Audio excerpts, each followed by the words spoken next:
Audrey, the Director of Media and Communications at the Biodo and Ibikule Foundation. And today we'll be presenting to you the top 6 awardee of the 2022 SEEDINVEST Acceleration Program. Welcome, and we have our final guest of the 2022 SEEDINVEST Acceleration Program. And today we have Kumepap Solution Limited. You're welcome. And congratulations for being an awardee for this year's Acceleration Program. All right, so tell us your name and a little background about your business. Okay, my name is Uche Kesiena Areya, the founder of Kumepap Solution. Okay, Kumepap Solution is a natural and family-oriented company. Okay. So we make pap, not just ordinary pap, we make fresh, clean pap in frozen form for busy mom, for nursing moms, for health-conscious families who love pap but cannot patronize street pap. Okay. So we make pap that is hygienically prepared and naturally enriched with nuts, herbs, fruits, fish, and spices. We have varieties. We have something for everybody. We have for babies. We have for nursing mom, lactation pap. We have for those trying to lose weight, spicy pap. We have for every whole family. We have for kids. We have Zobo infused, slightly ginger flavored for kids. The color is so attractive to kids. So we have something for everybody. Do you understand? Okay. So at Kume, we don't just make only pap. We say we don't sell pap. Yeah. We sell life. Okay. We sell wellness. So we do more than just selling pap. So we don't just make pap. When we're making it, we consider the health of the customer when we're making the pap. So how do you do that? Is it that you ask them about their health conditions? Do you make inquiry about that? Normally, when a customer try to chat us, when we say, what do you want? Sometimes I'll ask, okay, how old is the baby? Who is taking it? Are you the one? Okay. Do you understand? So sometimes when you say, if I know that one that is an allergy, I will say, are you allergic to something like this? Because there is a tendency of, do you understand? So if you don't have potential, you are good. Sometimes when they ask, I say, this one might not be good for this. Sometimes when they come and say, this, there is a woman that her baby doesn't take, even not just, so we just make only mixed grain pap with date for the baby. So we ask questions. Do you understand? So some people, like if somebody has surgery, when they say they want pap, say what do you want? So the person says, okay, this is okay, this will be better. Those that have ulcer, this is better. So sometimes we ask questions. Somebody that wants to add weight to tell you, okay, this will be perfect for you. Do you understand? So we ask several questions. For autistic children, there are pap we don't give them. Do you understand? Really? Yes. Like for autistic children, we can't give them any pap that has corn, yellow corn or white corn in it. Do you understand? Some of them will add coconuts. So we customize. Apart from the variants we have customization. So when a customer comes, based on what the customer says, we say, okay, can we customize for you? But it's at a cost.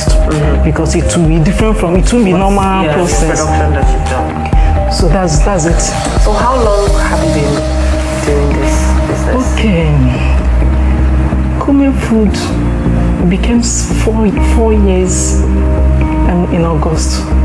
But the business has been in existence 2 years before I started making pap. So let me put it this way, that our story is a kind of twisted, but I'll try to...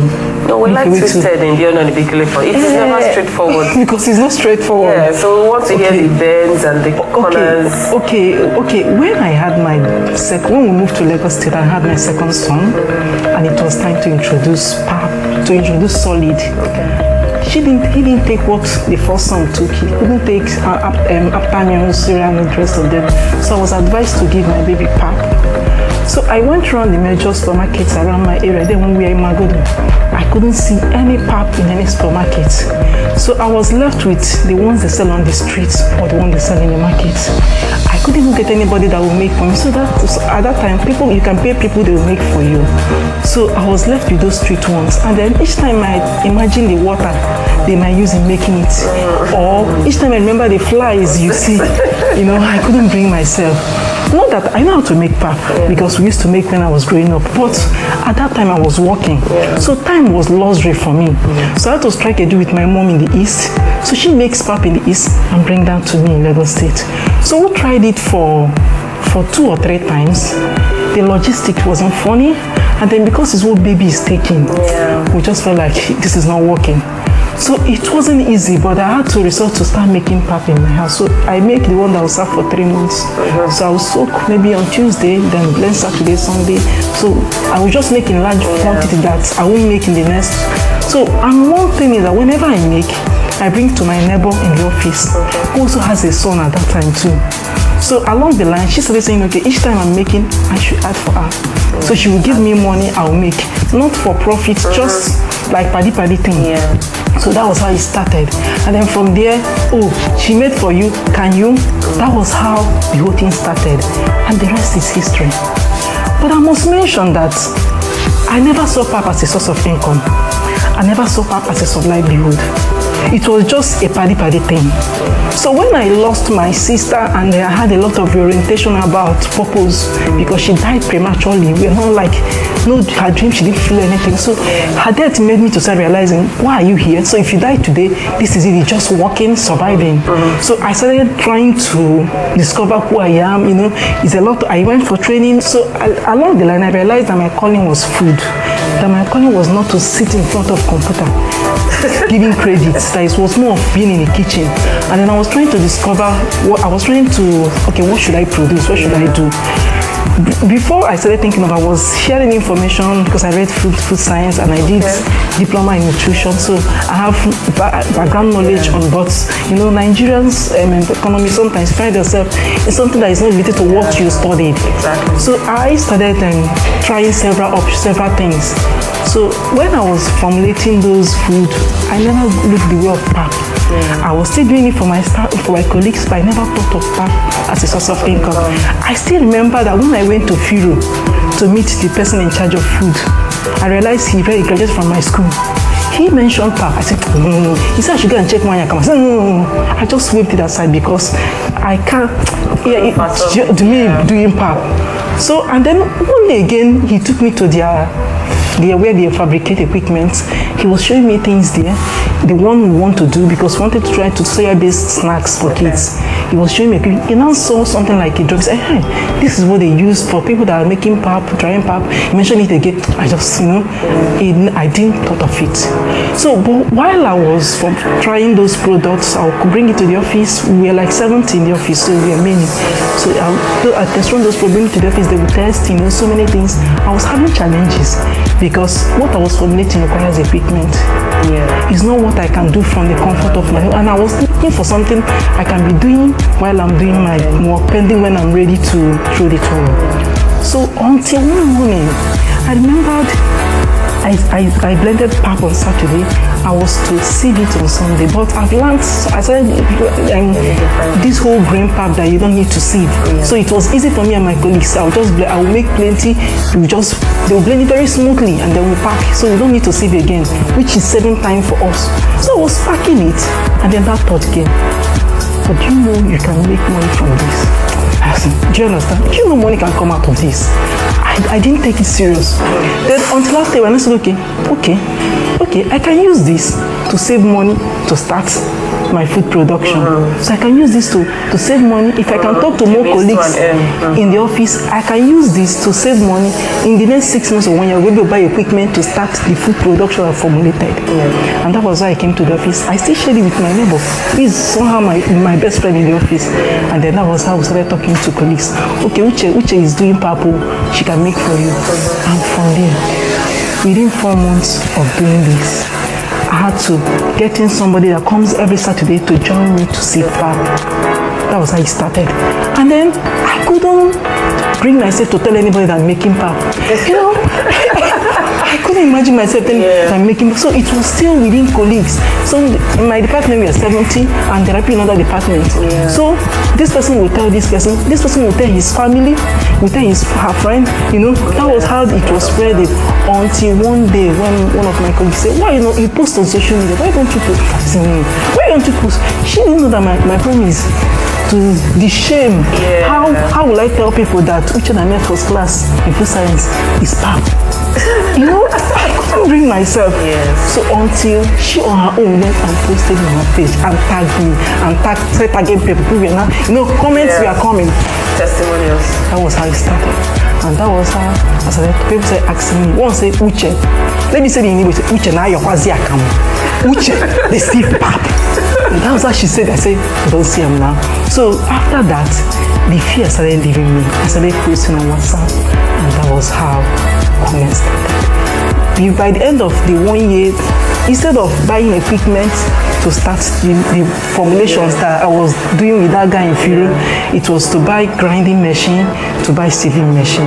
And today, we're in front of Buildman Ibikola Foundation, trying to get a visa to all the states in Nigeria, trying to get a visa to Africa, trying to get a visa to IDP camps, to refugee camps. This is my story. Thank you very much. It's a wonderful story. Take your time.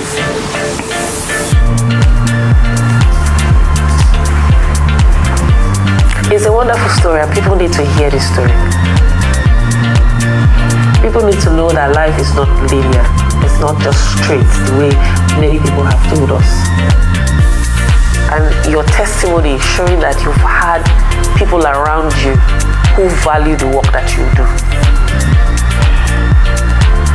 And your child and your sister has given birth to this great business that you have started. You can take your chin up. It's okay. It's okay. This story can be told 1,000 times and different people will be ignited and different people will wake up to their feet and say, if Uche can do this too, I myself can do this. And that is why N1mm Foundation is here. We are not looking for the big businesses. We're looking for people who already believe in themselves, who know that they want to do this. And those who know that this is what they want to do and have no idea how they want to go about it. And that is why we continue to improve the program so that we are touching different levels of lives and businesses. So you are a testimony. And if it makes you feel any better, I love pap. I take my raw pap to my office, I boil and I will take it in the morning with pride. I enjoy it a lot and I take it with soya beans. That's how I enjoy it. If you come to my house, that's one thing you always see. So now you've got to want more customer. And me, because I don't do business, anybody I know that does business and I like your product, I'm your media person. I will market you. That is who I am. So what they are doing is I'm just surprised. I'm in awe, to be honest, because we all know where we go to get pap, and many people don't like pap because of that experience of where you go to get it. And not everybody has the time to put that energy and passion that you put into it. Growing up, I've seen my mom also make akamu.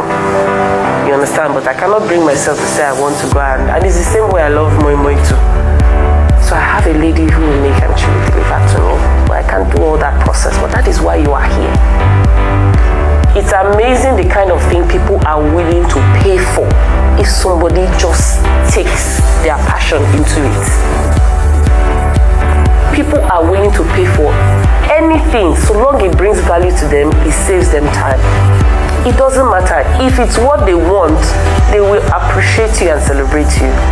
And that was the testimony of that post, the comments where people had, at least thank God you even had social media to tag yourself. If some people, they will not even have had that to be tagged and just say, you know what, I'm just doing this for people I know, my son, and that's just it. I don't want to stress myself. So it's even amazing that your friend didn't even have to go and create a handle for you on your behalf of that, marketing you. But your story is very inspirational. It is wonderful. And I like the fact that you also mentioned that you're a first class graduate, which means that even as first class, your path is not to go and be a CEO. You could be anything you want, especially if you dig deep into yourself to say, this is what I was born to do, or this is what I am going to do for this period of time, because sometimes purpose changes, it shifts. it shifts, because if you are impacting a certain kind of people